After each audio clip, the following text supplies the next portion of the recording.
Spear है, एक spear ए है, एक स्पीयर बी है, और इन दोनों को कनेक्ट किया गया है।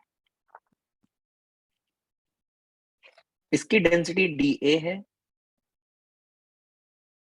इसकी डेंसिटी dB है। ओके, और जिस फ्लूइड के अंदर ये है dF।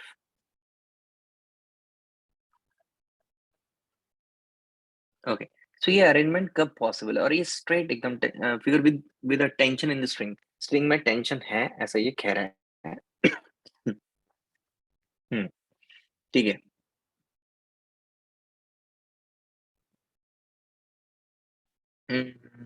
ठीक है, तो आपको बोलना है कि कब ये पॉसिबल है, और आपको जो ऑप्शन दिए है वो रिलेटेड टू डेंसिटी दी है। Is it a multiple correct? Let me check the answers. Is it a multiple correct? Yup, it's a multiple correct question. तो हमें सारे ऑप्शन चेक करने पड़ेंगे। ओके गाइस, सबसे पहले हम डायग्राम बनाते हैं।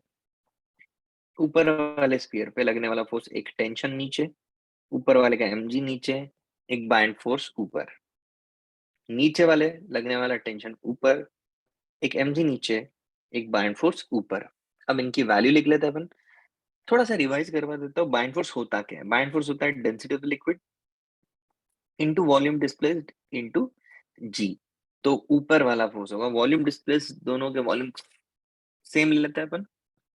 सो डेंसिटी ऑफ द लिक्विड क्या हुई? डेंसिटी ऑफ द लिक्विड हुई dF volume displace v into G, dF v into G. Okay, दोनों की डेंसिटी डिफरेंट है लेकिन वॉल्यूम तो सेम दिया हुआ है। ठीक है, तो हमने ऐसा लिख दिया। नीचे की तरफ mg फोर्स लगता है, mg को हम लिख सकते हैं डेंसिटी इंटू वॉल्यूम इंटू जी। पर ये डेंसिटी सॉलिड पार्टिकल का होता है, राइट? यहाँ पर डेंसिटी dA है इंटू वी इंटू जी, और यहाँ पर डेंसिटी dB है इंटू वी इंटू जी। समझ में आई बात? अब अगर इन दोनों को अगर दोनों को मैं सिस्टम मान लेता हूँ, if I consider them as a system, तो मेरी सिस्टम में टोटल जो फोर्स, टेंशन तो इंटरनल फोर्स बन जाएगा और कैंसिल हो जाएगा। तो मेरी सिस्टम का जो टोटल ऊपर लगने वाला फोर्स है वो हो जाएगा DFVG एक बार, DFVG दो बार, तो दो बार लिख लेता हूँ। नीचे लगने वाला फोर्स है DAVG, DBVG। इन दोनों को मैं बैलेंस करता हूँ, बैलेंस होने ही चाहिए दोनों फोर्सेस। तो 2DFVG is equal to DA plus DB into VG। V से V कैंसिल, G से G कैंसिल, यहां से मेरे पास आ गया DF is equal to DA plus DB whole divided by 2। चलो ठीक है।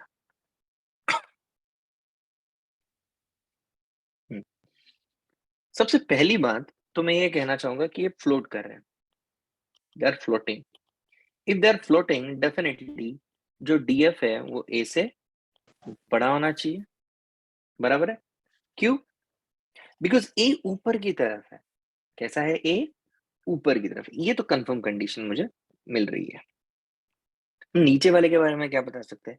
अगर नीचे वाला, सोचो अभी, अगर नीचे वाले का डेंसिटी फ्लूइड की डेंसिटी से कम हुआ तो टेंशन की वैल्यू क्या हो जाएगी बेटा? What will slack be the हो वैल्यू जाएगा ऑफ टेंशन? स्ट्रिंग। स्लैक हो गया। तो इसका मतलब क्या है? टेंशन होना चाहिए। Tension not equal to zero implies that मेरा नीचे वाला तो डेंसर होना चाहिए पानी से, या what ever the fluid it is in. दो ऑप्शंस तो मुझे मिल गए हैं। हम्म, अब और क्या डिटरमाइन करेंगे अपन? मुझे मिल गया है option number D, A less than D, DF is greater. ये ऑप्शन ए मिल रहा है मुझे। Option B, DB greater than DF. Yup, option B मिल रहा है मुझे। अब DA greater than DF, DA greater than DF, C तो रॉन्ग है पक्का, बिकॉज एफ ग्रेटर है। और डीए प्लस डी भी मिल गया मुझे। Okay guys, question number 1 done. लिख लो।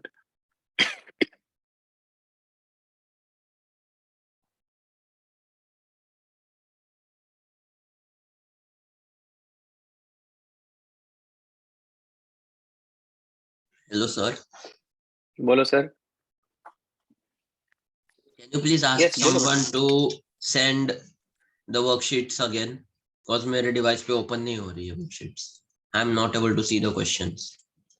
Okay. Fluid mechanics. हाँ Can sir. you tell me your email ID? Sir, I'll chat it to you. Just a minute. Oh, you want to send a message? Instead of that, just verbally you can tell me, no? If you don't have any problem with that. Okay sir. Hello, beta. Okay Can sir. you hear me? Yes sir, there you Just a go. minute. Hold on. I'm just hold on. I'm just opening my Gmail so that I can send it to you. Okay. Yep. Tell me now. AP Oh, hold on. AP. Dahake DAHAKE. Oh, okay. I have it. Just a minute. ऐसा मैंने पहले आपको doubts भेजे. हाँ. Fluid mechanics and दोनों भेजने हैं? हाँ सर प्लीज, मेरे डिवाइस पे खुल नहीं रहा है वो. भेज रहा हूँ.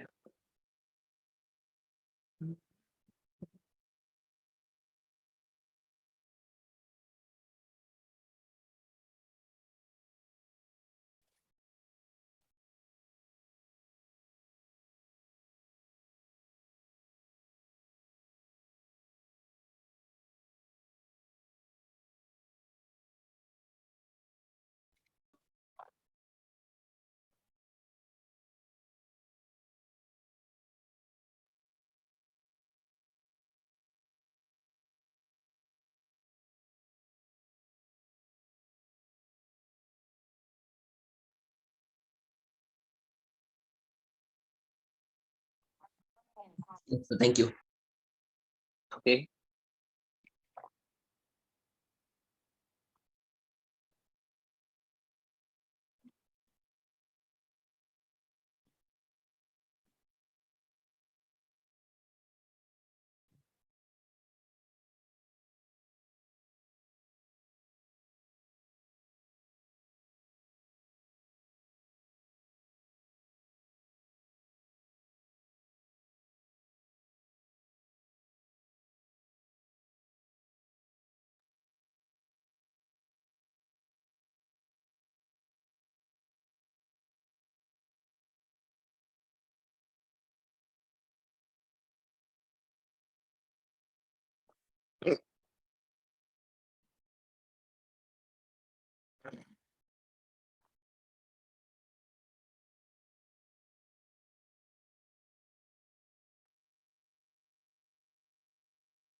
Okay, beta, done.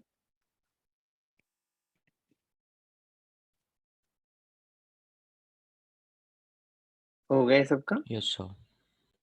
चलो लेट्स प्रोसीड। दूसरे क्वेश्चन पे चलते हैं। कोई भी दिक्कत है बिंदास पूछो बेटा। Let's see the second question. J advance 2013 का क्वेश्चन दिख रहा है। Solid sphere of radius R, एक सॉलिड स्फीयर है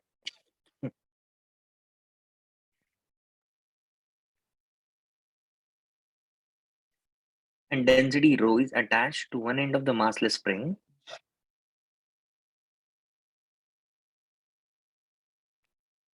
मैंने सीधा इसलिए बनाया, फ्लूइड का क्वेश्चन है, शायद पानी में हो गए कांस्टेंट के, अदरवाइज मैं लाइक रोटेशन का करता तो साइड में बना देता। Connected to other solid sphere of radius R. Okay, पहले वाले की डेंसिटी रो दी है, दूसरे वाले की डेंसिटी 3 रो दी है।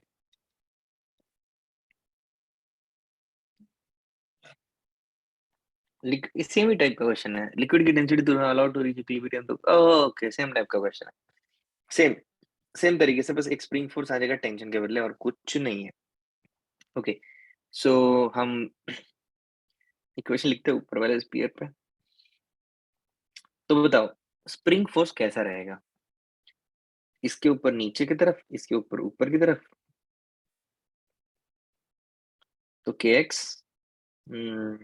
एम जी, नीचे एम जी की वैल्यू होगी डेंसिटी इंटू वॉल्यूम इंटू जी।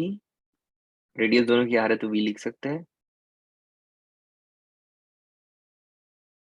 और ऊपर की तरफ लगने वाला फोर्स बाइंड फोर्स होगा, जो कि होगा density of the liquid into volume displaced into G.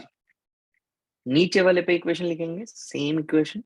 नीचे की तरफ रो वी जी आएगा, लेकिन ऊपर की तरफ दो फोर्सेस आएंगे, एक तो के एक्स होगा और दूसरा होगा density of the liquid into volume displaced into G. बस सिंप्लीफाई करो यार, और कुछ नहीं करना, ठीक है ना। 3 रो है इसका, सॉरी, तो यहाँ पे 3 रो लिखना पड़ेगा मुझे, ठीक है। इसको सिंप्लीफाई करना है हमें, तो यहाँ से आराम से हमारे के एक्स मिल रहा है। के एक्स की वैल्यू आ रही है मेरे पास रो वी जी के बराबर। उसने पूछा है सॉरी गाइस, खांसी हो रही है, टेंशन आ रही है कोविड की द नेट इलोंगेशन पूछा है, तो एक्स की वैल्यू आ रही है मेरी डेंसिटी इंटू वॉल्यूम की वैल्यू पुट कर देते हैं pi R cube into G. Is the like खांसने से बोल सकते क्या कोविड हो गया? नहीं ना, तो टेंशन नहीं है ना खांसी से, बाकी कुछ नहीं है। करने नहीं। हाँ टेंशन आ गया यार, ये ओमिक्रॉन बहुत ही बढ़ गया यार। एक तो यहाँ पे लोग फॉलो ही नहीं करते ज्यादा रूल्स वगैरह, अपने को लगता है अपन ही नहीं करते फॉलो, इधर के लोग भी वैसे ही है।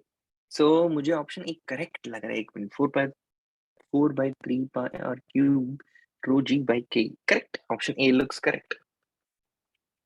ठीक है, और क्या पूछा? The net elongation of the spring, the net elongation of spring, ये तो ऑप्शन ए करेक्ट होगा, तो ऑप्शन बी तो पक्का रहोगे।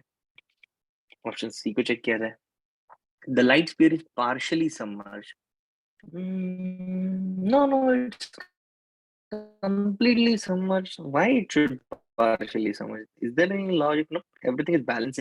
देखो 2 रो और रो ये माइनस करोगे दोनों, तो के एक्स के बराबर आ रहे हैं। यहाँ 2 रो और 3 रो माइनस करोगे तो भी के एक्स के बराबर आ रहा है, तो कंप्लीट सबमर्ज है, तो सी रॉन्ग है, डी करेक्ट होना चाहिए। चेक कर लो ये answer, let me check. A D correct.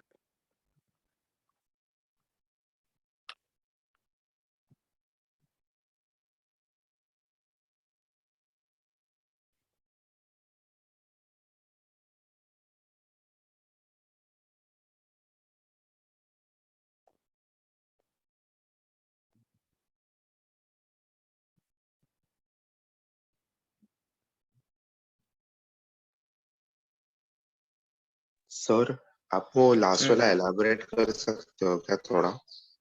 कौन सा वाला ऑप्शन बेटा? सर डी वाला। डी। एकदम बिल्कुल कर सकते हो। देखो मेरे पास एक स्पीयर है, इस पे लगने वाला नीचे वाला फोर्स के एक्स है, और इसको बैलेंस करने के लिए एक इफेक्टिव फोर्स ऊपर लगेगा। मेरे पास नीचे वाला स्पीयर ऊपर है, के एक्स ऊपर लग रहा है, और इसको बैलेंस करने के लिए एक इफेक्टिव फोर्स नीचे लगेगा। अगर ये दोनों बराबर हुए तो इसका मतलब कंप्लीटली समझ है, बिकॉज हमने वॉल्यूम वी लिया था।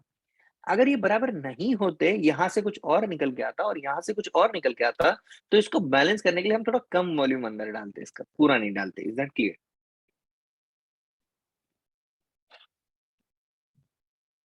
Is that clear, beta? हाँ सर. Good.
चलो हो गया क्या?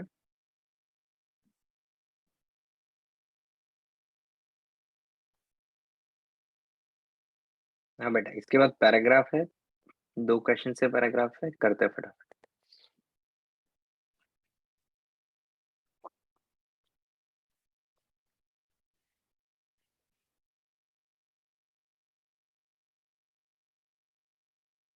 चलो हो गया ना सबका? गाइस किसी का पेंडिंग हो तो बताओ. Done, sir. Done. Very good. 3 और 4 इसको क्या कहते हैं? डायग्राम को देखा सब लोगों ने? क्या कहते हैं इसको बताओ? पिचकारी. एटमाइजर. एटोमाइजर. Very good. एटोमाइजर किस कंसेप्ट पे काम करता है? प्रेशर डिफरेंस इन द जो भी लिक्विड बर्नौलीज. कंटेनिंग. हाँ मतलब हाँ, Bernoulli's. Right right. Bernoulli's theorem basically. It's an application of Bernoulli's theorem. Very good. There are a lot of applications, by the way. Let's discuss them also. One is venturimeter. One is atomizer.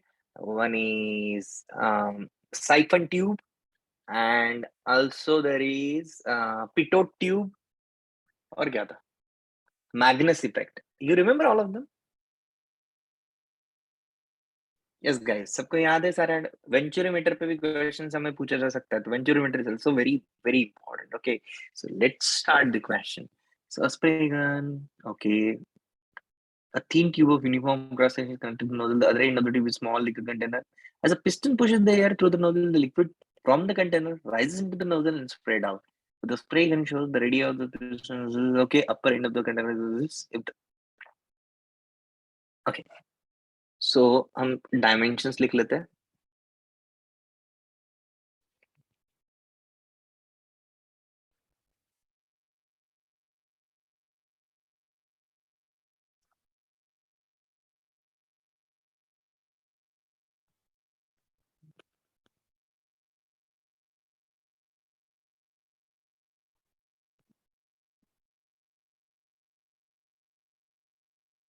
Okay. Okay. So सबसे पहला question है, the piston is pushed at the speed of 5 mm per second. तो speed ये piston का है, तो speed nozzle पे क्या होगा? कौन सा इक्वेशन लगाएंगे? स्पीड पूछिए तो कौन सा इक्वेशन बनता है लगाना? Equation of continuity. कंटिन्यूटी. तो कंटिन्यूटी का इक्वेशन होता है pi R area into velocity. equals to A2 into 8 A1 pi r square multiplied by velocity is 5 mm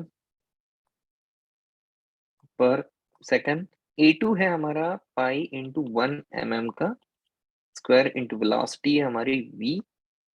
ये 1 mm का स्क्वायर तो उड़ा दो mm के स्क्वायर के साथ, तो यहाँ 400 बचेगा into 5 is equal to v, तो v is equal to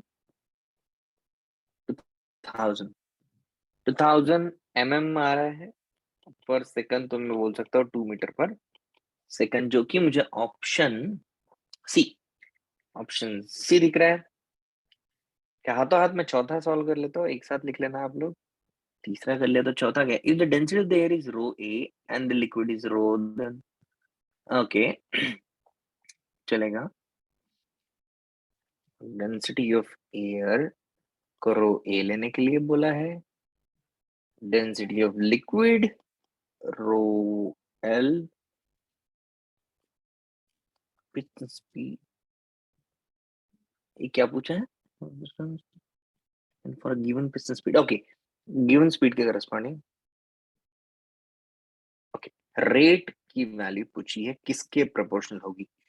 rate of flow का मीनिंग होता है volume per unit time. Okay कितना वॉल्यूम फ्लो कर रहा है पर यूनिट टाइम, ये आपको पूछा गया है। चलो इसको कैसे करेंगे,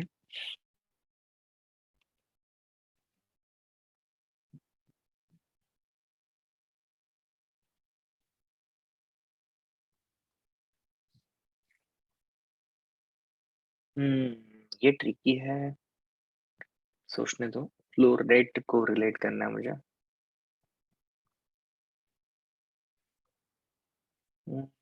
ठीक है ओके जरा सोचते हैं। देखो वॉल्यूम होता है area into length upon time, तो flow rate basically A into V के बराबर होता है। ठीक है, अब इसकी प्रोपोर्शनलिटी चेक करनी है हमें डेंसिटी के साथ। कैसे कैसे डेंसिटी के साथ प्रोपोर्शनल है ये हमें देखना है। ओके कैसे करें लिंक, डेंसिटी दोनों के साथ लिंक करना है। ठीक है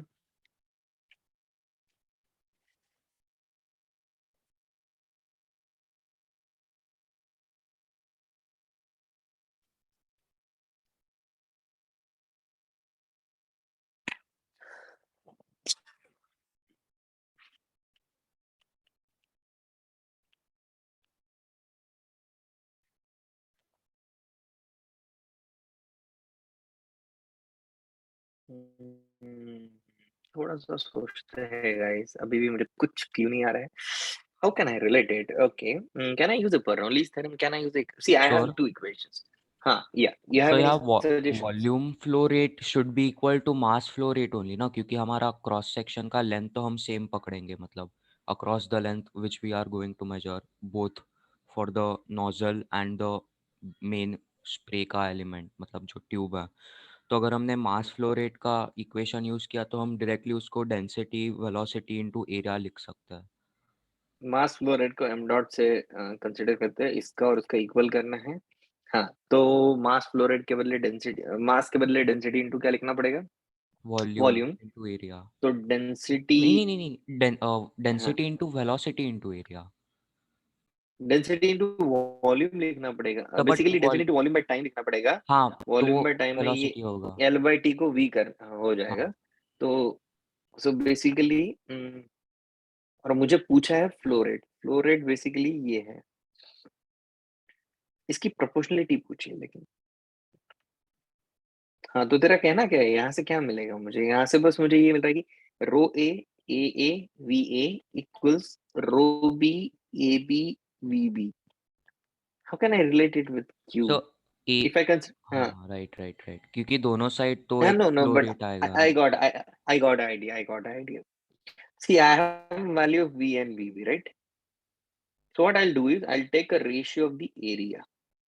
I'll take a ratio of the area as A by AB is equals to, मैं ले लेता हूँ A by AB is equals to rho B by rho air, right, rho ए।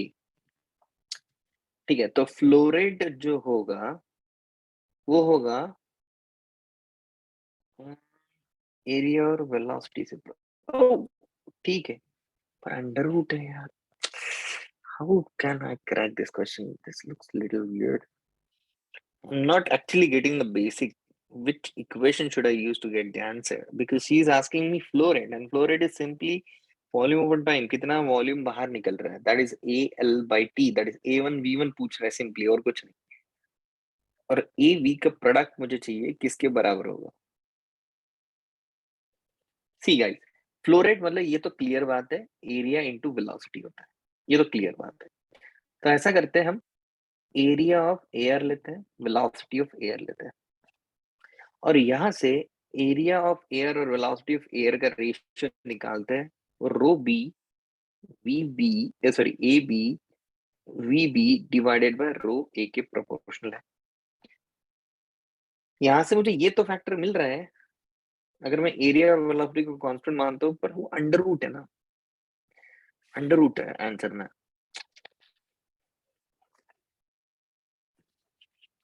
कैसे कैसे कैसे कैसे फंसा दिया इस क्वेश्चन ने यार फालतू में। या anyone have any suggestion? This question looks little weird. क्या एक्सपेक्ट कर रहा है ये अपने से?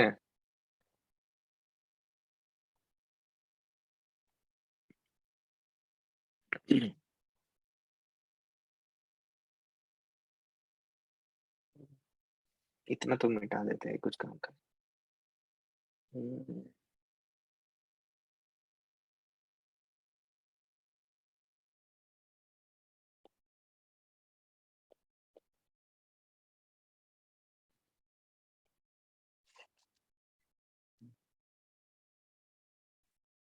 इक्वेशन ऑफ कंटिन्यूटी से तो नहीं हो रहा है, बर्नौली लगा के देख ले क्या? अपन ऐसा करते गाइस, सेम हाइट पे लेते हैं, तो हाइट वाला फैक्टर नहीं आएगा, मतलब हाइट तो वाला हम फैक्टर उड़ा वेंचुरीमीटर दूंगा। का भी यूज हाफ कर सकते हैं ना? रो एयर, मैं एक बार ये लगा के देखता हूँ,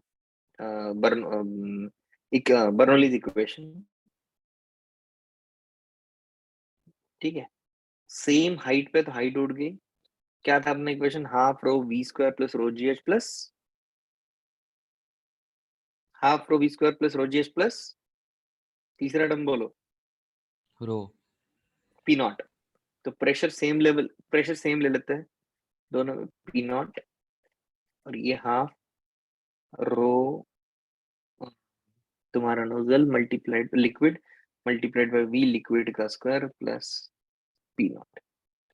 तो हमको चाहिए क्या?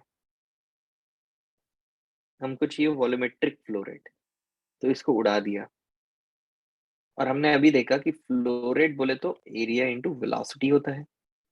ठीक है, सो इस एक्सप्रेशन से मुझे density of air upon density of liquid मिल रही है, velocity of liquid upon velocity of air, और इसका अंडर रूट। तो मेरे पास वेलोसिटी का रेशियो आ रहा है। अगर मैं देखूं A1 V1 ये होना चाहिए equals to A2 V2। Okay, तो कुछ मिल रहा है क्या यहाँ से मुझे? नप नप नप के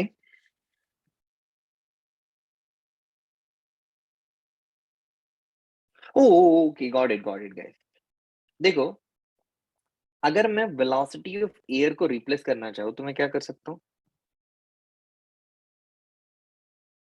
नो, यहाँ से क्या करता हूँ मैं? जस्ट मिनट, यहाँ से मैं वेलोसिटी ऑफ लिक्विड निकाल लेता हूँ, जो कि है under root of air upon liquid. ये वेलोसिटी ऑफ लिक्विड है, तो मुझे क्या चाहिए? लिक्विड का फ्लो रेट ऑफ लिक्विड। वो क्या हो जाएगा? This multiplied by velocity of air, by the way वो क्या हो जाएगा? Area of cross section multiplied by V of air. तो guys, I think this is the way to solve the question, I believe that. Do you get it? क्योंकि इसने तो proportionality पूछी है ना, हमें तो ज्यादा सोचना नहीं है फिर। समझ पाया क्या? Does it make sense? क्या ये सेंस बन रहा है इससे कुछ? हाँ यस आप समझा। वही सेंस बन रहा है इससे। तो इक्वेशन, दो ही इक्वेशन है, मतलब मैं तो पहले इक्वेशन पे जा रहा था, उससे नहीं बन रहा, तो मैंने दूसरी देख लिया।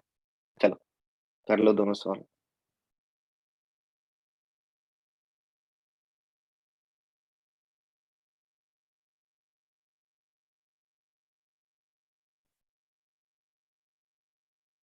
सर वेलोसिटी ऑफ एयर हमेशा कांस्टेंट रहेगा ना? Velocity of the air density पे डिपेंड कर रहा है, sorry, velocity of air constant रहेगा, हाँ। वेलोसिटी ऑफ लिक्विड डेंसिटी पे डिपेंड है।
Yes guys done.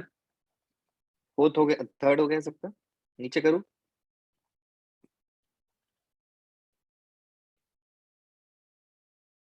चलो फोर्थ कर लो फटाफट।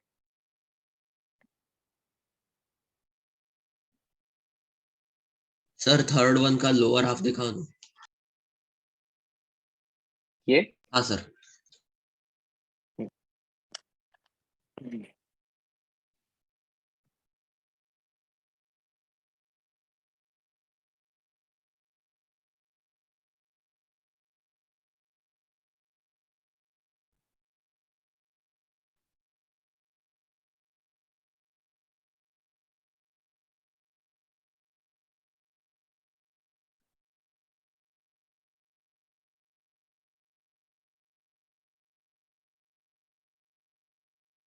Done sir, thank you. तो और हम्म सो मुझे फोर्थ क्वेश्चन में ये लास्ट इक्वेशन में डाउट है। जब हमने बोलो। Volume flow rate of liquid लिखा तो हमें we got it as area and proportional into between the velocity. Densities of the liquid and the air. तो मतलब हम्म देन ये केस में हमारा A1 V1 is equals to A2 V2 for the system apply नहीं होगा क्या? मतलब अगर हमने दोनों को एक साथ कंसिडर किया तो। A1 V1 equals to A2 V2 apply. देखो अब A1 V1 आता कहाँ से? बेसिक पे जाता है। A1 V1 की इक्वेशन आती है कि जितना पानी अंदर गया उतना ही पानी एक सेकंड में बाहर निकला।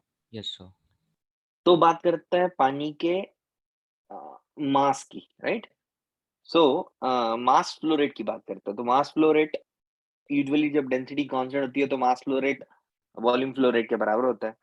तो इस पर्टिकुलर केस में अगर डेंसिटी वैरी करेगी तो मास फ्लो रेट और वॉल्यूम फ्लो रेट मतलब दोनों भी इक्वेट होंगे, जरूरी नहीं है। ऐसा लॉजिक ओके निकल रहा है यहाँ से।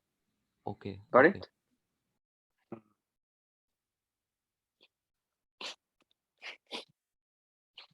चल आगे बढ़ते हैं यार, पांचवा क्वेश्चन कर लेते, हो गया कि सबका?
Done sir, thank you.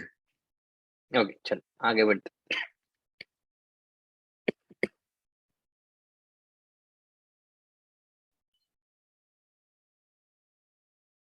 Okay so question 5 कह रहा है person in a lift, lift में एक आदमी है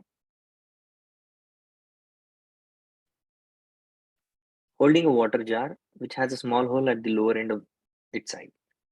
एक वाटर जार को होल्ड करता है, यहाँ पे कुछ इसने पकड़ के है और यहाँ पे होल है, ठीक है। When the lift is at rest, the water jet coming out of the hole hits the floor of the lift at a distance from the person. Okay, 1.2 meter from the person. यहाँ से निकला आदमी से 1.2 metre की दूरी पे इसने floor को हिट किया। The following set, the lift's motion is given. Distance where the water jet hits the floor. Okay. चलेगा। Okay perfect. सो अब ये सोचो कि वेलोसिटी की इक्वेशन जो निकालते हो तुम √2g आती कहाँ से है? इसके बेसिक पे जाओ। इसके बेसिक पे तुम जाओगे तो तुमको ये दिखेगा कि वेलोसिटी ऑफ इफ्लक्स डेरिवेशन हमने किया कैसे था। हमने लिखा था 2 पॉइंट पे इक्वेशन, एक ये और एक ये।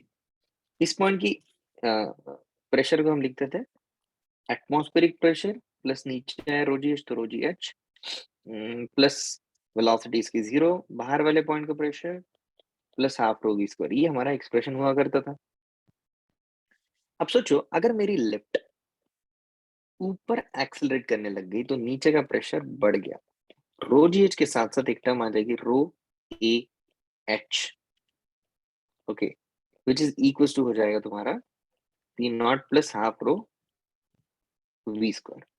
तो यहाँ से तुम्हारा v का वैल्यू चेंज हो जाएगा, P0 तो डेफिनेटली कैंसिल हो रहा है, ρgh √2gh हुआ करता था, रो कैंसिल हो रहा है, तो ये हो जाएगा 2gh प्लस 2ah अगर ऊपर जा रहा है। if lift is going up and if lift is going down definitely it would be minus। तो वेलोसिटी घटना और बढ़ने के ऊपर ये क्वेश्चन बेस्ड है। अगर आपकी वेलोसिटी बढ़ गई तो आप ज्यादा दूर पहुंचोगे, अगर वेलोसिटी घट गई तो आप कम दूर पहुंचोगे। तो इससे आपका क्वेश्चन सॉल्व हो गया guys. Which option is correct? You are going to tell me now. Sir yup sir but हमने इससे अगर रेंज हमें चाहिए क्वेश्चन में, तो अगर हमने रेंज का इक्वेशन निकाला तो that range is independent of velocity and acceleration, मतलब रिलेटिव एक्सेलरेशन। एक मिनट। सो बेसिकली रेंज होती है तुम्हारी हॉरिजॉन्टल वेलोसिटी इनटू टाइम, और टाइम ऑफ फ्लाइट के लिए ये हाइट मैटर करता है, right? Yes okay sir. Sorry. अब ये लिफ्ट अगर ऊपर, हाँ हमें ये कंसिडरेशन करना पड़ेगा कि हाइट चेंज हो रही है, right? Oh we need to consider this. Okay no problem, you can do that. हम वो कंसिडर कर सकते हैं बेटा।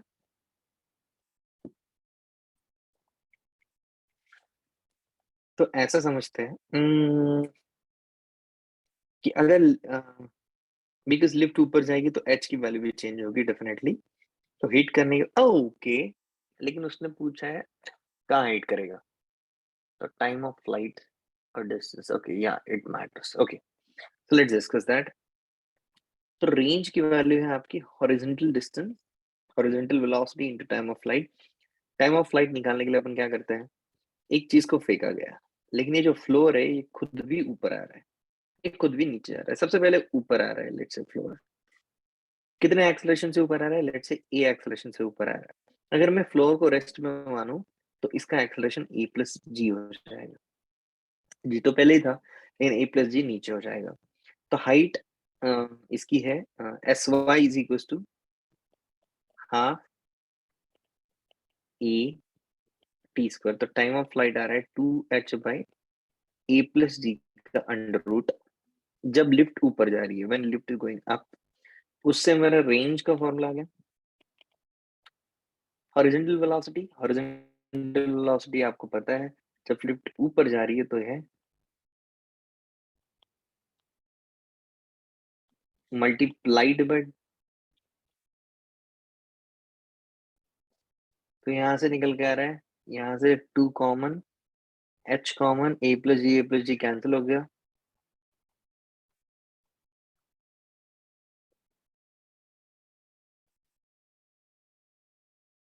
और ये निकल के आ रहा है 2h के बराबर।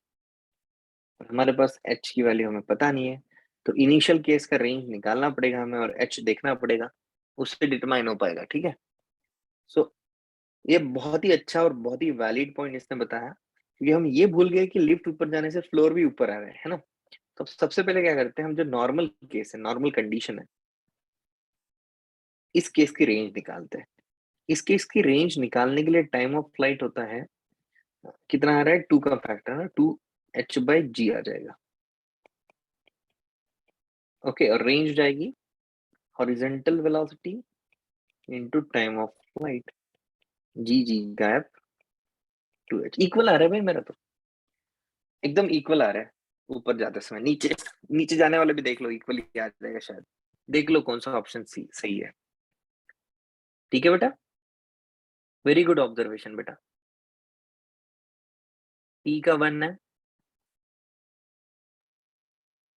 Q का भी 1 है, तो ऑप्शन सी सही है क्या, चेक करो, ये है, सी सही है। वेरी गुड ऑब्जर्वेशन बेटा।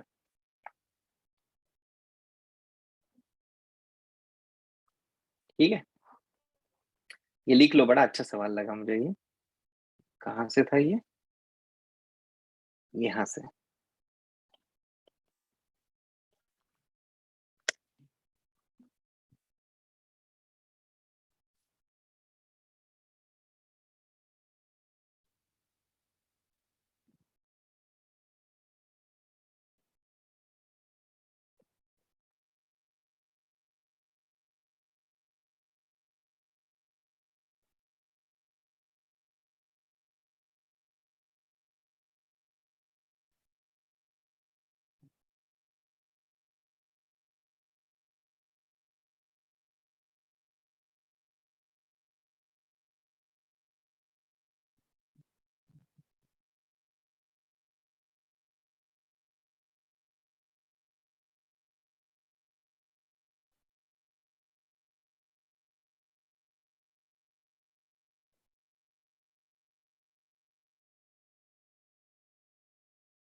सर हम्म, सर मुझे एक कंसेप्ट में डाउट था सर। अब हम बोलो।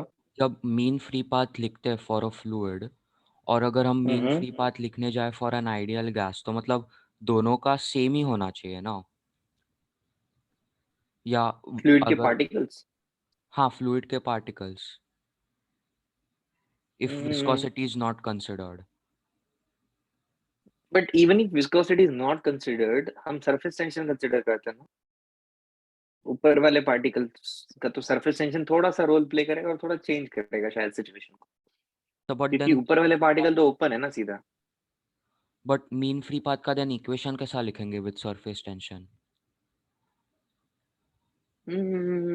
आई बिलीव कि गैस का अजम्पशन करके हम प्रोसीड, अगर क्वेश्चन आए तो एक तो इंफॉर्मेशन देगा वो, क्योंकि क्वेश्चन अगर बनाना चाहे वो तो बना सकता है, बड़ा सुंदर सा क्वेश्चन, और उसमें ये भी बता सकता है कि टू कंसीडर क्या करना है, मतलब like it will give the hint, paragraph type का क्वेश्चन आएगा। पर मुझे ऐसा लगता है लॉजिकली अगर अपन सोचे तो गैस में हम बिल्कुल इंटरेक्शंस नहीं मानते हैं और बहुत सारी स्पेस होती है। लिक्विड में वैसा नहीं होता, राइट? लिक्विड में थोड़े बहुत इंटरेक्शंस होते हैं, यस सर। ठीक है, तो आई वुड से कि मीन फ्री पाथ में थोड़ा सा चेंज आएगा। Although liquid also do Brownian motion, it follows the path of Brownian motion. Particle liquid में भी ब्राउनियन मोशन करते हैं। लेकिन आगे चल के ना, जैसे कि मैं पढ़ रहा हूँ जो चीजें अभी इस लेवल पे, तो उसमें ब्राउनियन मोशन का बड़ा डिटेल्ड स्टडी है। मतलब like we are creating a soft we have created a software where we can just measure the you know the drunken man path बोलते हैं उसको। ड्रंकन मैन पाथ मतलब like particle are moving randomly and we are measuring the position of them with the time. हमने कुछ ऐसे software बनाया है कि किस इंस्टेंट पे कहाँ है, उसको मैथमेटिकली कैलकुलेट करके हमें रेडियस ऑफ पार्टिकल बता दे, है ना। हाइड्रोडायनामिक रेडियस भी कहते हैं उस चीज को। तो उसका ना डिफ्यूजन कोएफिशिएंट डिफाइन करते हैं। तो बहुत सारी चीजें, तो आई वुड से कि mean free path definitely gas की तरह नहीं होगा, थोड़ा बहुत चेंज होगा। पर हाँ, लिक्विड के पार्टिकल भी गैस की तरह ही ब्राउनियन मोशन में होते हैं। Okay sir. But it completely depends on the type of solution you are like using. Diffusion coefficient हमने तो नहीं पढ़ा है, हमारे लेवल पे तो नहीं है। पर डिफ्यूजन कोएफिशिएंट का कहना ये है कि आपने ये सारी चीजें पढ़ रखी है। ओके ये सारे फैक्टर पता है आपको, केबी पता है आपको, टी पता है आपको, 6 पता है, पाई पता है, ईटा पता है, आर पता है। तो this is called as diffusion coefficient which measures the movement of particle, है ना। ये आपके लेवल पे नहीं है, केमिकल इंजीनियरिंग लोगे या मैकेनिकल में भी और सिविल में भी, तो उसमें आपको ये देखने को मिलेगी चीज। It's called as diffusion coefficient. So fluid is very very fluid बहुत ही ज्यादा डेप्थ में है, हम तो बहुत ऊपर ऊपर से बातें करते हैं चीजें उसमें। So I would say the actual answer to your question is that की मीन फ्री पाथ डेफिनेटली थोड़ा बहुत अलग होगा। बट अगर हम कंपेयर करें तो कोई गलत बात नहीं है अगर क्वेश्चन में पूछा जाता है। चल आगे बढ़ते हैं ओके सर। इलास्टिसिटी की तरफ। ठीक है बेटा, अगर इलास्टिसिटी की बात करें तो इलास्टिसिटी में सर मुझे क्वेश्चन में डाउट था, आप डिस्कस कर सकते हो क्या? हाँ बोलो ना बेटा। सर मतलब वो थोड़ा एसएचएम और फ्लूइड का मिक्सचर था। बोलो ना बेटा, हमें बोलो। मतलब एक ऐसा जार दिया था पूरा, और एक स्प्रिंग ऊपर थी लिक्विड के, और जो स्प्रिंग को एक स्पीयर अटैच था और वो लिक्विड के अंदर था। एक मिनट। सर आप सब बड़ा कंटेनर भी ले सकते हो लाइक, एंड वो सबमर्ज था अंदर। स्प्रिंग सबमर्ज नहीं थी, बट हाँ ऐसा। तो सर इसका हमें कुछ ऐसा टाइम पीरियड वगैरह निकालना था, ऐसा मतलब एग्जैक्ट क्वेश्चन नहीं है, बट टाइम पीरियड निकालना था, ऐसा क्वेश्चन था इसका। स्मॉल ऑसिलेशन देके छोड़ दिया तो what is the time period of oscillation, ऐसा होगा हाँ बेटा। सर, हाँ सर। कुछ नहीं सर करना अब है इस क्वेश्चन में। इक्विलिब्रियम के इक्वेशंस लिखो। इक्विलिब्रियम में मान लो कि स्प्रिंग में के एक्स नॉट एक्सटेंशन है, इसका mg बॉडी का mg होगा density of the body, volume complete अंदर है, इनटू जी। ठीक है, और ऊपर की तरफ buoyant force density of the liquid into volume distance into G. ठीक है, सर इसमें जैसे ये तुमने इसको सर इसमें ये कंफ्यूजन हुआ था कि अगर स्पीयर बाहर आया पानी के तो मतलब फिर वो चेंज हो जाएगा ना सर, मतलब इक्वेशंस। एक्चुअली मुझे तो ऐसा लगा कि शायद ये हाफ सबमर्ज्ड होगा, और ये बिकॉज अगर इसने स्प्रिंग लगाई है ना, तो स्प्रिंग इसलिए लगाई है क्योंकि उसको पकड़ के रखे, इसकी डेंसिटी बहुत ज्यादा होगी शायद मेरे ख्याल से, बॉडी की डेंसिटी ना। क्योंकि इक्विलिब्रियम ऐसी सबसे पहला काम क्या होता है, आप एफ नेट की इक्वेशन लिखो। एफ नेट एट इक्विलिब्रियम 0 होता है, तो आप लिख रहे हो कि के X not plus rho L V G, ये रो वी जी के बराबर है। अब जैसे ही तुम इसको थोड़ा सा अंदर पुश करोगे, स्प्रिंग फोर्स बढ़ के के एक्स नॉट प्लस एक्स हो जाएगा। पर नीचे वाला ये तो चेंज ही नहीं हो रहा है और ये तो चेंज ही नहीं हो रहा है, तो लॉजिक ही नहीं बनता है ये पूरा अंदर होने का। समझे नहीं समझे? चल हाँ तब सर। भी एक बार ट्राई करता हूं मैं। नीचे चला गया तो एफ नेट क्या होगा, नीचे वाला फोर्स माइनस ऊपर वाला फोर्स। अरे नहीं नहीं हो सकता है, सॉरी सॉरी माय बैड, हो सकता है। देखो देखो, सबसे पहले तो इक्विलिब्रियम की इक्वेशन समझ में आई क्या? इक्विलिब्रियम की इक्वेशन समझ में आई? हाँ सर। ऊपर वाला इक्वेशन नीचे वाला। अब थोड़ा सा नीचे खींचो और एक्स से नीचे खींचो, तो एफ नेट नीचे वाला फोर्स है mg, माइनस ऊपर वाला फोर्स इसके X plus X naught, minus density of liquid into volume into G. इसको ओपन करो, रो वी जी माइनस के एक्स माइनस के एक्स नॉट के बदले यहाँ से उठा के लिख दो, के एक्स नॉट के बदले लिख दो rho V G minus rho L V G minus rho L V G. ये माइनस हो जाएगा, इसको उड़ा देगा, ये माइनस माइनस प्लस हो जाएगा जो इसको उड़ा देगा, बचेगा माइनस के x time period equal to 2 of m by k. खत्म। ठीक हो सकता है system, sorry my bad. Cylinder भी ले सकते हो तुम, स्पीयर भी ले सकते हो, कैसी भी ज्योमेट्री ले लो। तो जब भी तुम्हारा एफ नेट के एक्स के प्रोपोर्शनल आ रहा है तो तुम्हारा एसएचएम हो रहा है बेटा, ठीक है। सर और मैंने जो मतलब कंडीशन बोली थी कि अगर वो बाहर गया तो फिर वो पूरा मतलब डिस्टर्ब हो जाएगा ना फोर्सेस, क्योंकि फिर उसपे बॉयंट फोर्स लगेगा ही नहीं ना। एक्चुअली स्पीयर के केस में मैं बाहर का एग्जांपल ऐसे डिटेल में नहीं ले सकता, लेकिन सिलेंडर का ले सकते, लेके तुझे explain कर सकता हूँ। सिलेंडर का लूंगा तो कैसे सिमेट्री रहेगी ना। ऐसा मान ले कि सिलेंडर पूरा सबमर्ज है ही नहीं, पार्शियल सबमर्ज है। लेट्स से ये V1 वॉल्यूम सबमर्ज्ड है, तो अब इसकी इक्वेशन लिख इक्विलिब्रियम पे। इक्विलिब्रियम पे ऊपर लग रहा है तेरा के एक्स नॉट, नीचे लग रहा है तेरा density of the solid sphere into total volume sorry into G, और बाय एंड फोर्स ऊपर की तरफ लग रहा है density of the liquid into volume displace into G. थोड़ा सा नीचे हिला है, नीचे हिलाने से स्प्रिंग फोर्स चेंज हो गया, के एक्स नॉट प्लस एक्स हो गया। बाय एंड फोर्स भी चेंज हो गया, density of liquid into volume displace of V1 नहीं है, V1 plus let's say x amount, area into x amount ऊपर चला गया, ठीक है। एक्स अमाउंट अगर नीचे चले गए तो वो भी तो बढ़ गया ना, ए इंटू एक्स वॉल्यूम, और नीचे density of solid into volume total into G, ये तो वैसे ही है। तो ये इक्वल इक्वल टू है, और यहाँ पे एफ नेट इक्वल टू नीचे वाला माइनस ऊपर वाला करोगे।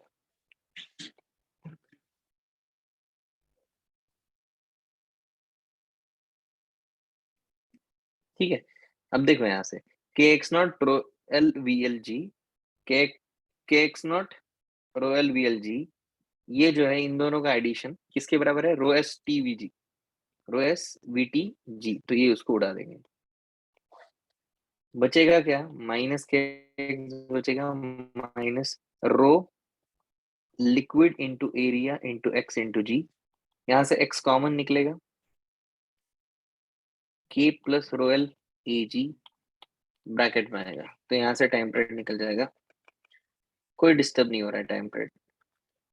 सर हम्म सर इन दोनों केसेस में आपने जो टाइम पीरियड लिखा है that would be valid only when there is no loss in the speed due to the fluids yup resistance, right?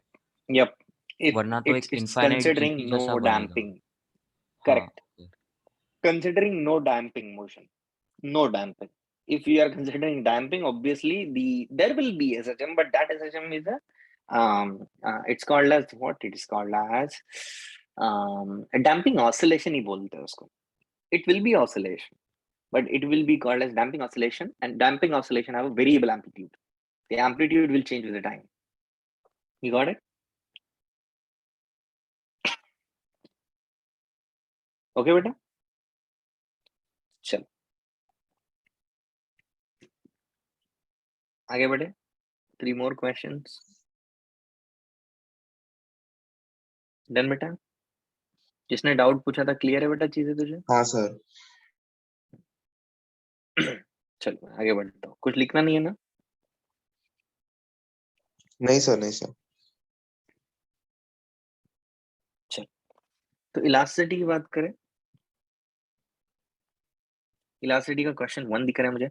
0.1 kg mass is suspended from a wire of negligible mass.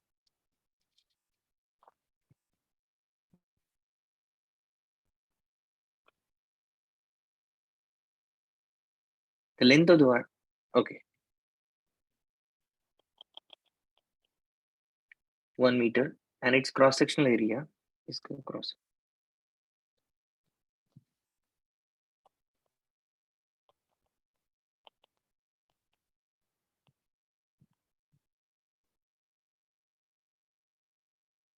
If the mass is pulled little in the vertically downward direction and released, it performs simple harmonic motion. If the Young's modulus of the material is this,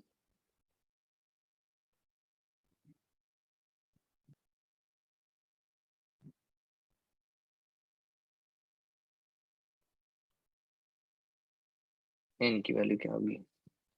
दिखने में तो simple question दिख रहा है। So basically इसने क्या किया है, ऑसिलेशन हो रहा है बोल के बोला है। चलेगा, ओके।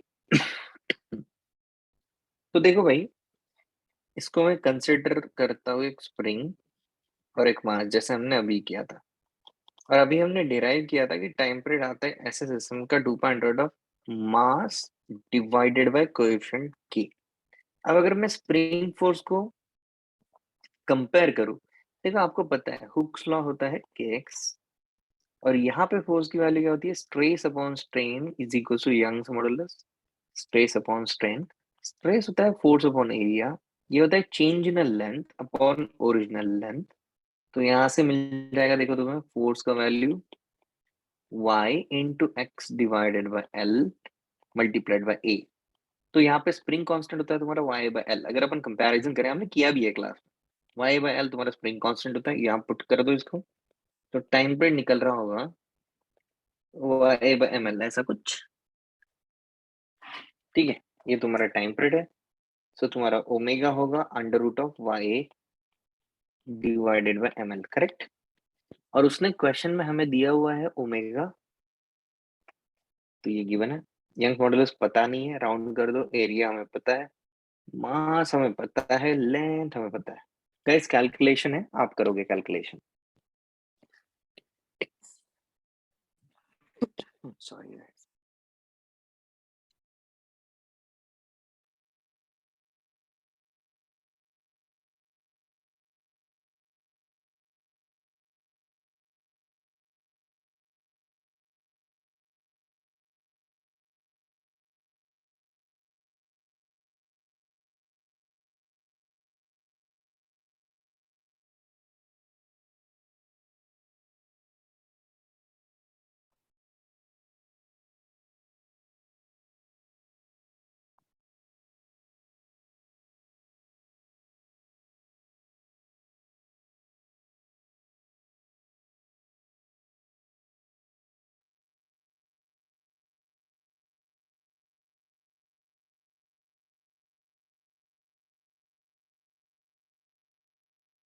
सर 4 आ रहा है। 4 आ रहा है बेटा, पीछे यस कितना सर, दिया है? 4 ही। चलो 4 ही ठीक दिया है है फिर सर। ठीक है फिर तो बेटा।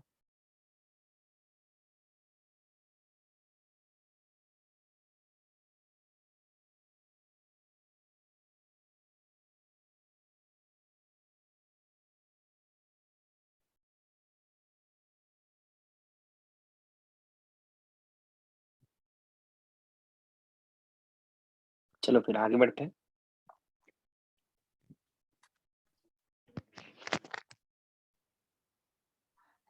अगला अगले सवाल में दिया steel wire of length L,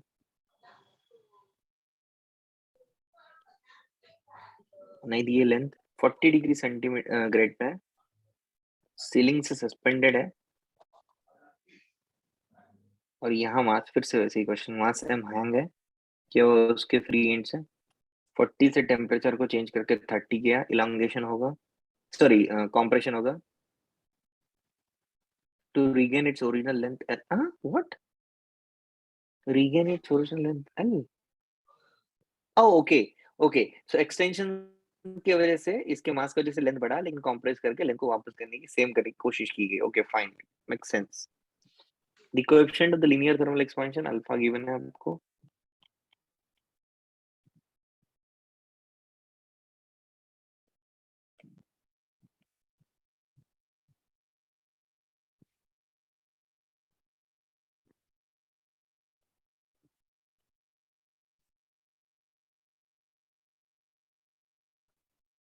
assume that L is far within the wire. Okay, M nearly कितना होगा? बाय द वे, यहाँ पे अपन अगर यंग्स मॉडुलस देखें तो स्ट्रेस अपॉन स्ट्रेन होता है, स्ट्रेस फोर्स अपॉन एरिया होता है, strain change in the length upon original length होता है। चेक करते हैं क्या क्या चीजें मुझे पता है और क्या क्या चीजें मुझे पता है। अच्छा, इसको ऐसा करते हैं, y change in length upon length को फोर्स अपॉन एरिया लिखते हैं। क्या मुझे फोर्स को एमडी लिखना आएगा? बिल्कुल लिख सकता हूँ मैं फोर्स का mg, इसका mg लिख देता हूँ, तो देखता हूँ चीजें क्या हो जाती है। क्या अननोन है क्या नोन है वो चेक करोगे तो क्वेश्चन जल्दी से सॉल्व हो जाएगा। मुझे क्वेश्चन में अल्फा गिवन है, तो sir delta delta L L को मैं बाय क्या एल अल्फा डेल्टा, हाँ डेल्टा एल को हाँ एल अल्फा डेल्टा थीटा लिख सकता हूँ। डेल्टा थीटा यहाँ पे टेम्परेचर चेंज है, तो डेल्टा एल बाय एल की वैल्यू अल्फा डेल्टा थीटा हो गई मेरी, equal to m g by. तो मेरे पास अल्फा है, मेरे पास टेम्परेचर चेंज है, मेरे पास यंग्स मॉडुलस है, मेरे पास मास है, मेरे पास निकालना क्या है, सर मास मास निकालना है क्या, सॉरी मास नहीं है मेरे पास, मुझे लगा मास है। एरिया है तो मास वेरिया, अरे ये तो सिंपल है, निकालो निकालोगी तुम ही निकाल। सर हम यहाँ एरिया इग्नोर करेंगे तो भी कुछ फर्क नहीं पड़ेगा ना, क्योंकि उन्होंने तो बताया कि length and diameter are not comparable. Area को इग्नोर कर रहे हैं क्यों, एक मिनट, एरिया मल्टीप्लाइड में जाएगा तो इग्नोर कैसे कर सकते अरे हाँ मल्टीप्लाई, हाँ सॉरी सॉरी राइट। हम्म सर थोड़ा सा ऊपर का पार्ट दिखाना। ऊपर का ये बस सर, की और ऊपर, क्वेश्चन 2 कंप्लीट नहीं दिख रहा था ना, इसलिए बोल। अच्छा अच्छा ठीक।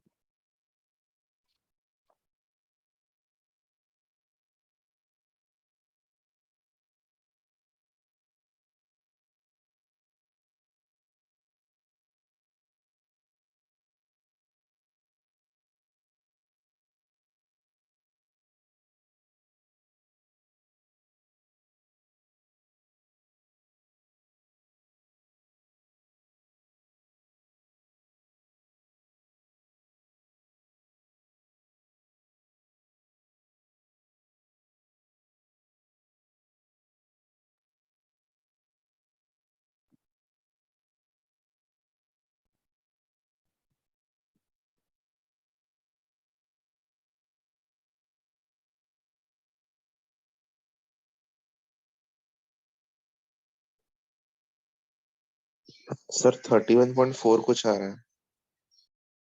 अपना आंसर देख लेता हूँ, रुको। पाई आ रहा है 3.14 आ रहा है। 3 है आंसर, हाँ तो 3.1 ठीक लग रहा है मुझे।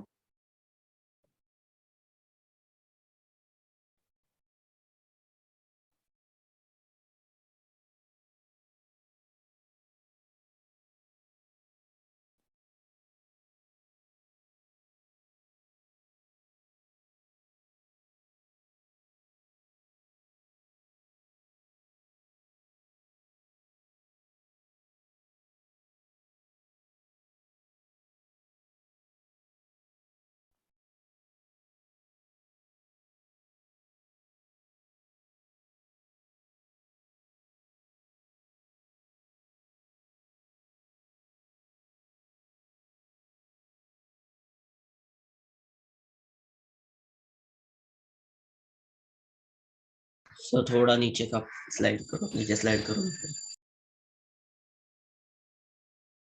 बस सर।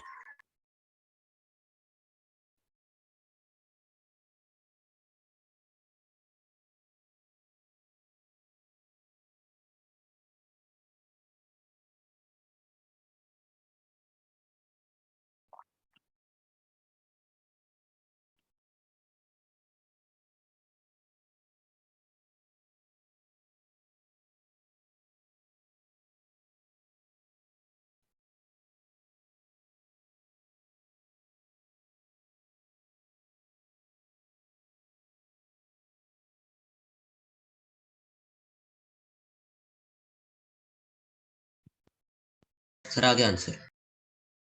चल आगे बढ़ते हैं बेटा। लास्ट क्वेश्चन है, क्वेश्चन 3। क्वेश्चन में one end of the horizontal thick copper wire of length 2L and radius 2R is welded to an end another horizontal thin copper wire, okay, one end of horizontal thick copper wire,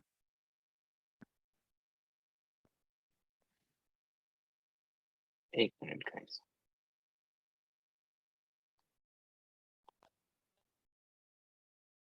okay, length 2L and radius 2R is welded to another horizontal thin copper wire, horizontal बोला पहली बात, तो मैंने vertical बना दिया, चलो ठीक है, दोनों वर्टिकल बना दिया।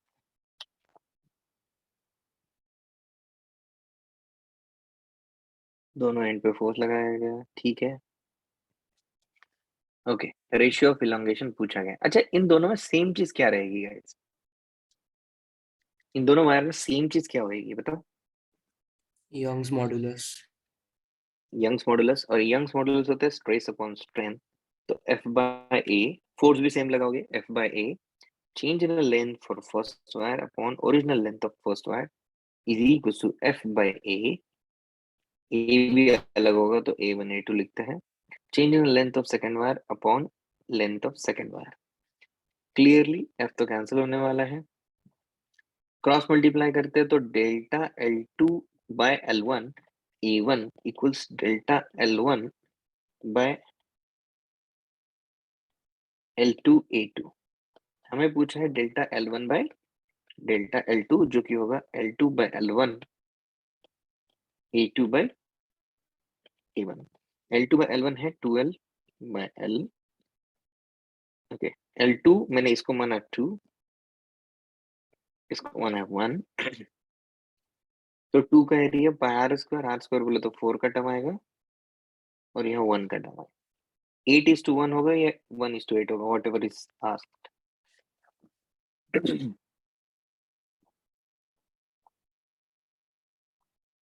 देख लेना मैंने ठीक से लिखा क्या इक्वेशंस। गलत लिखा, गलत लिखा, गलत लिखा, sorry guys, my bad, my bad, यहाँ एरर हो गया है हमारा। देखो ये इधर चला जाएगा तो A2 नीचे होगा, ये करेक्ट है। डेल्टा L1 बाय L1 है ये, ओके, और ये इधर जाएगा तो ये L2 है, ठीक है। तो डेल्टा L1 बाय L2 हो जाएगा L1 by L2 A2 bye A1। तो 1 is L, this is 2R, A2 is 4, okay, तो 2:1 है आंसर गाइस, सॉरी। चलो आज पहली बार जल्दी खत्म हुआ है। तो भी आज के बाद अपन क्लास कुछ दिनों बाद लेंगे, थोड़ा गैप के बाद लेंगे, जब भी तुम्हारे कुछ डाउट इकट्ठा हो जाए तो जनवरी में एक आध अपन कभी डिस्कशन और रख लेंगे, ठीक है बेटा? हाँ सर। सर एक अच्छे से तैयारी NLM करो। हाँ सर एक NLM के क्वेश्चन में डाउट था। बोलो, वर्बली बता सकते हो मुझे? हाँ सर, एक क्या क्वेश्चन? पुली मास सिस्टम है। Pulley is correct, massless, string is massless. एक साइड पे करेक्ट, मास m अटैच्ड है, दूसरे साइड पे मास 2m अटैच्ड है। Length of initial length of the both strings is L, and then the question is what initial velocity should be given to mass m such that after the system is released from rest, mass 2m does not fall down initially. Does not fall down. Just a minute, सोचने दे। Does not fall down, does not fall down because velocity तो देनी पड़ेगी, क्योंकि अगर velocity नहीं दोगे तो 2m वाला भारी है, वो नीचे चला जाएगा। अगर तुम वेलोसिटी दोगे तो तुम इंपल्स दे रहे हो, राइट? तो अगर Yes, तुम sir. इंपल्स दे रहे हो तो इंपल्स होता है चेंज इन मोमेंटम। तो तुमने इधर का इंपल्स लिख दिया चेंज इन मोमेंटम। ये इंपल्स क्या है बेसिकली? ये इंपल्स बेसिकली तुम धक्का दे रहे हो, नॉर्मल का इंपल्स है, ठीक है। सो नॉर्मल का इंपल्स है तो टेंशन भी इंपल्सिव हो गया, तो इधर का टेंशन इसको ऊपर खींचेगा। तो ये नॉर्मल का इंपल्स इसके ऊपर लिखेंगे। सर आप ड्रॉ Sir, कर रहे हो क्या? हाँ वही नहीं नहीं, मैं इमेजिन कर रहा हूँ, अच्छा मैं ड्रॉ नहीं कर रहा हूँ, सर। मैं बट बस आइडिया देख रहा हूँ कि हाँ। सर बट वो जो क्वेश्चन का जो डायग्राम था उसमें इनिशियली उन्होंने velocity was perpendicular to tension ऐसे दिखाया था, तो वो टेंशन इम्पल्सिव नहीं बन रहा था उसके वजह से, तो वो क्या गलत दिया था क्या? नहीं मुझे नहीं पता, वो तो क्वेश्चन सॉल्यूशन में देखा था क्या तुमने वैसे? नहीं नहीं, डायग्राम डायग्राम क्वेश्चन का हॉरिजेंटल डायग्राम। वेलोसिटी दी है क्या क्वेश्चन हाँ बॉल को? हाँ ठीक है ना, हॉरिजेंटल भी दे सकते हैं, चलो। हॉरिजेंटल दे दी वेलोसिटी तो तुम्हारा इंपल्स हॉरिजेंटल हुआ तो ऊपर वाला इंपल्सिव नहीं है फोर्स, तो हॉरिजेंटल हुआ, तो ऊपर वाला इम्पल्सिव नहीं है, उसको बैलेंस करने के लिए क्या करना पड़ेगा, वही सोच रहा हूँ। क्वेश्चन सही से नहीं समझ रहा है मुझे, एक मिनट। हमको करना क्या है, हमको उसको गिरने नहीं देना है। अच्छा, वो गिर कब जाएगा टेंशन जब 0 हो तुम्हारा जाए। Tension, no not zero, tension जब 2 mg से छोटा हो जाए,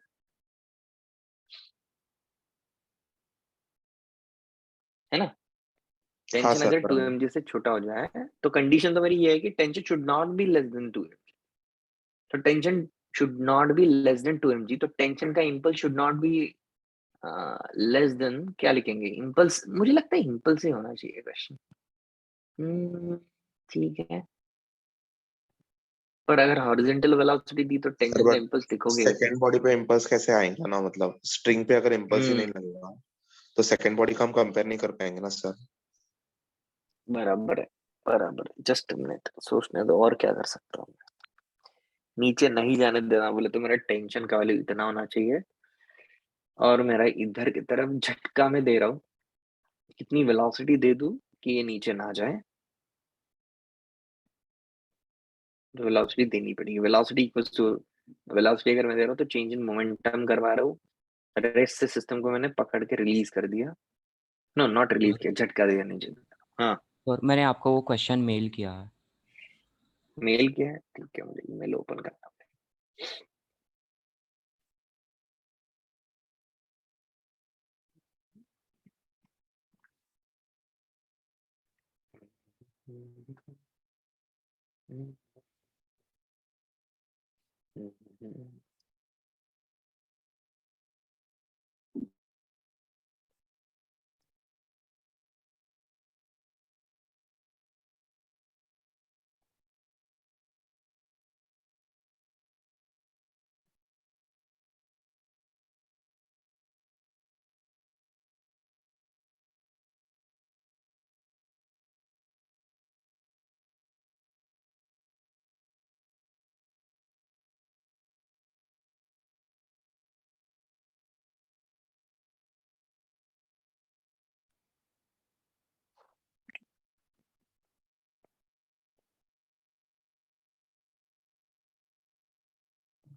Okay, got your email.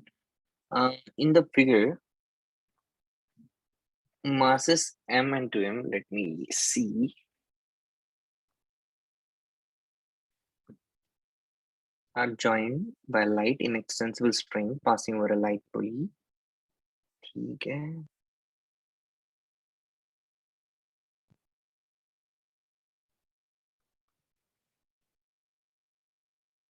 ओ हो गया ये क्वेश्चन तो, हाँ समझ गया।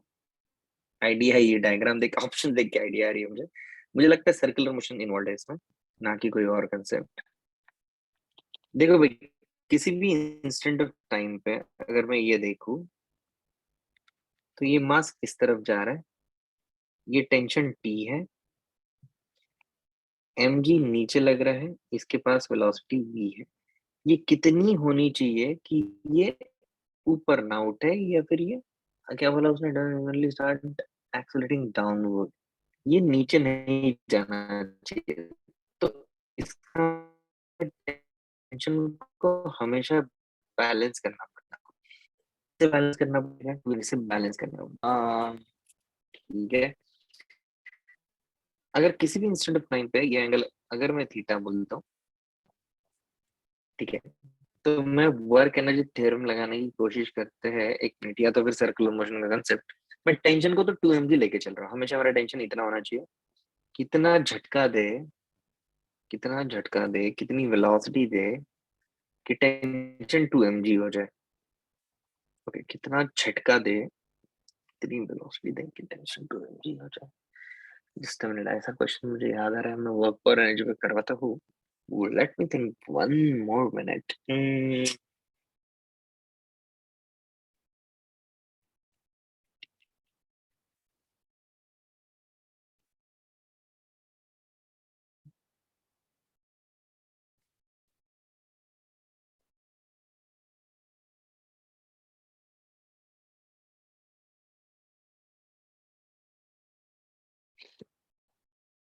हम्म,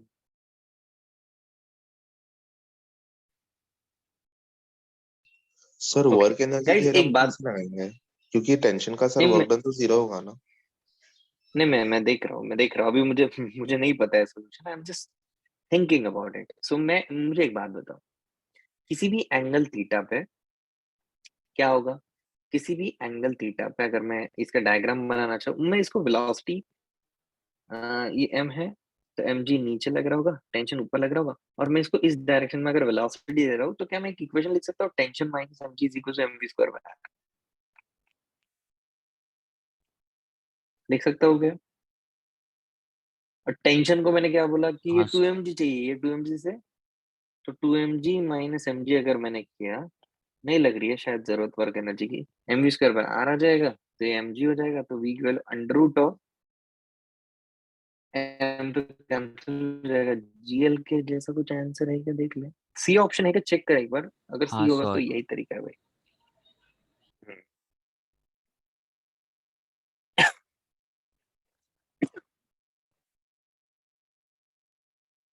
ठीक है बेटा, सर बट आगे जाके मतलब फिर टेंशन का वैल्यू चेंज हो जाएगा ना चेंज हो जाएगा, सर्कुलर मोशन। चेंज हो जाएगा, चेंज हो जाएगा, सर फिर मतलब ये तो यही इसका, इंस्टेंट पे वैलिड होगा ना।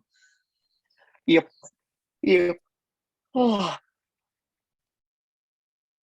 अब ये सोचो कि आगे जाके टेंशन कम हो रहा है बढ़ रहा है, आगे जाके क्या होगा, ऊपर जाएगा, बेसिकली ये ऊपर जाएगा, ऊपर जाएगा तो वेलोसिटी डिक्रीज करेगी, इसकी वेलोसिटी डिक्रीज करेगी, तो जो इक्वेशन है, एक्सप्रेशन है, टेंशन और mg का भी कंपोनेंट आएगा कुछ, तो मुझे लगता है ये वैलिड होगा, ये कंटिन्यू ऑसिलेट कर सकता है। मुझे ऐसा लगता है कि 2mg का मास लिया और m हॉरिजॉन्टल वेलोसिटी दी, तो m का हॉरिजॉन्टल वेलोसिटी वाला ऑसिलेट करता रहेगा और 2m जगह पे रहेगा, ठीक है, it's possible, you need to check that बेटा, I'm just thinking about it because your tension should not be greater than 2mg, right? Oh, sorry, smaller than 2mg. So you're trying to maintain the value of tension.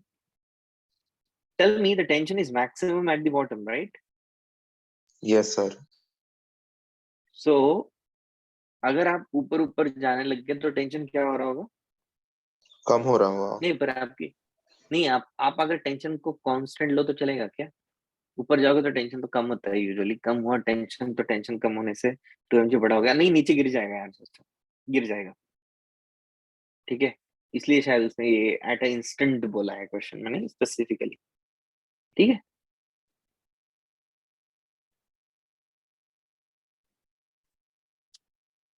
ठीक है बेटा, चलो फिर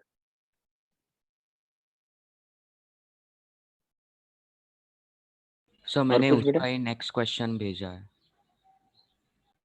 और एक question तो मुझे ईमेल किया है,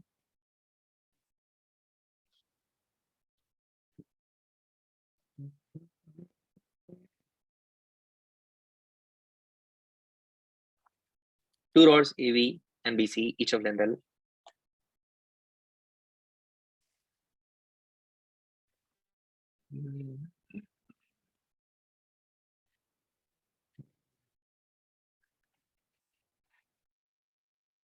AB and BC, each of length L and mass M are welded together and be in body ABC is then parted at point and then released from rest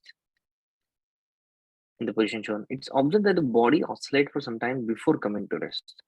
Oscillate for some time before coming to rest. चलेगा. The angle through which the body rotate before reaching the equilibrium will be. Simple है भाई, equilibrium पे आपको com को एक line में लाना है, जो आपका सेंटर ऑफ मास होता है, इसका सेंटर ऑफ मास यहाँ है ना, इस रॉड का सेंटर ऑफ मास यहाँ है, करेक्ट, तो समझ रहे हो? तो आपको कॉम को कहाँ लाना है, आपको कॉम को इस लाइन पे लाना है, समझे क्या?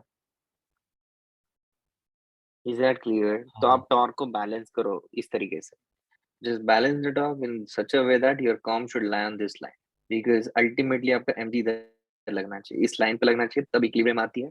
सो ऊपर वाले रॉड को लेट से ये लेंथ कितना दिया दोनों को, एल दिया ना, तो ये L/2 होगा बेटा, ये एंगल थीटा होगा लेट से, और ये भी तुम्हारा सेंटर ऑफ मास L/2 पे होगा, तो ये डिस्टेंस L/2 हो जाएगी तुम्हारी, ये टोटल डिस्टेंस L है यहाँ से यहाँ तक की, हॉरिजॉन्टल जाओ, टॉर्क बैलेंसिंग करनी है इस एक्सिस के अबाउट, अपने आप आ जाएगा आंसर।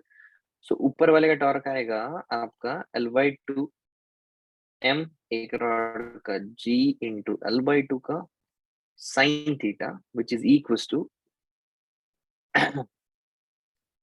ये L/2 है तो ये L/2, ये एंगल थीटा, ये 90 माइनस थीटा तो ये थीटा, तो आपका ये L/2 है तो mg मल्टीप्लाइड बाय कितना होएगा L/2 का विच थीटा, cos थीटा आएगा आई बिलीव।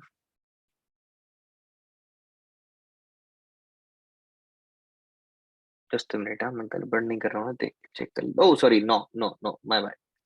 सो देखो ये L cos थीटा है यहाँ तक का, this distance is L cos theta, और ये जो डिस्टेंस है यहाँ से लेके यहाँ तक ये L बाय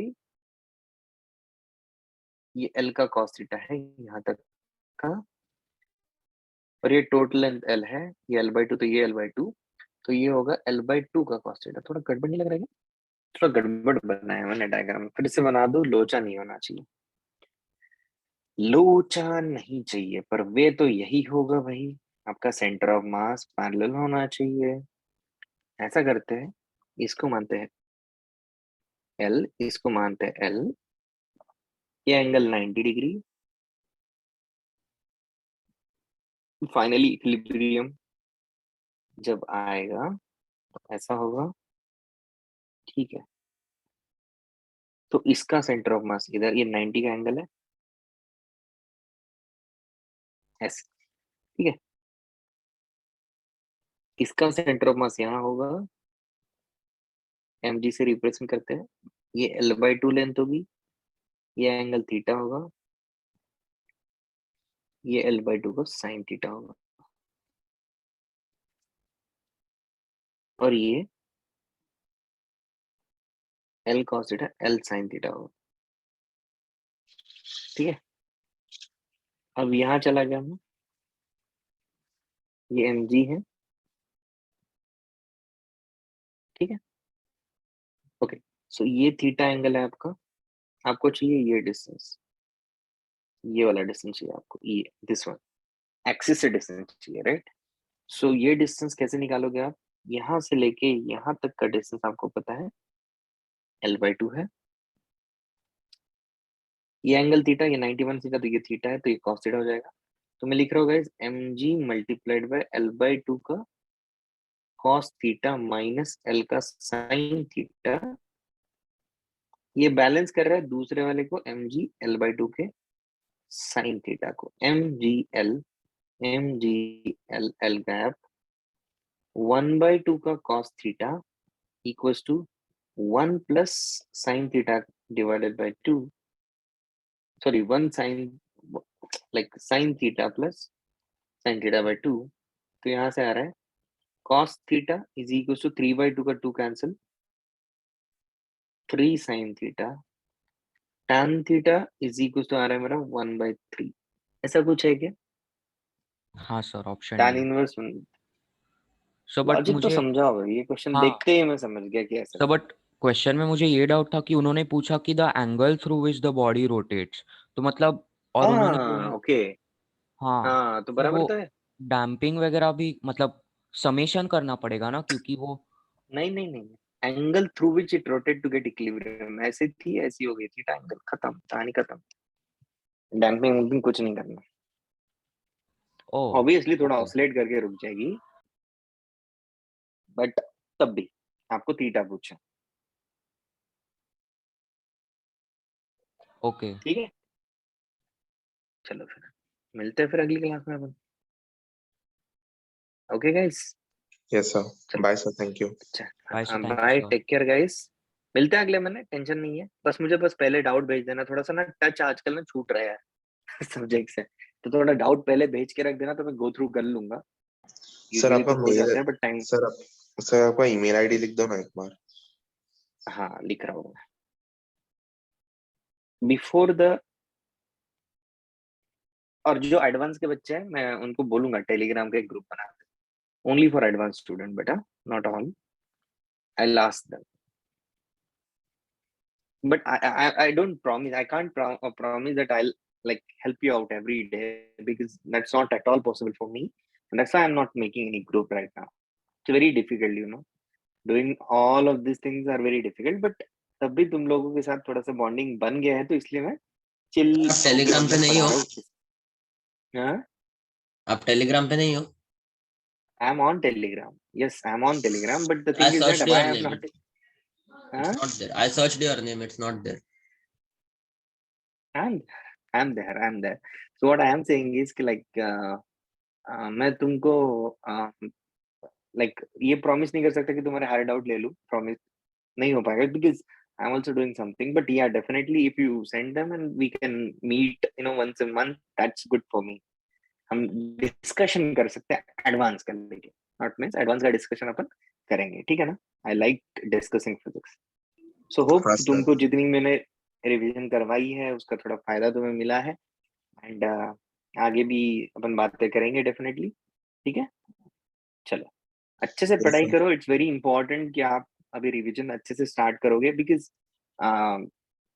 यूजुअली क्या होता है कि काफी बच्चे पढ़ाई करते हैं, काफी बच्चे कोचिंग करते हैं, बट बहुत कम ऐसा क्राउड होता है जो एक्चुअली रिवीजन करता है. रिवीजन अपने पूरी प्रिपरेशन का सबसे इंपॉर्टेंट पार्ट होता है. जितनी ज्यादा तुम रिवीजन करोगे उतना ज्यादा तुम्हारा फायदा होगा. काफी बच्चे इस फेज में डर जाते हैं. एक बात समझ लो, डरने का कोई मीनिंग ही नहीं बनता है, कोई सेंस ही नहीं बनता है.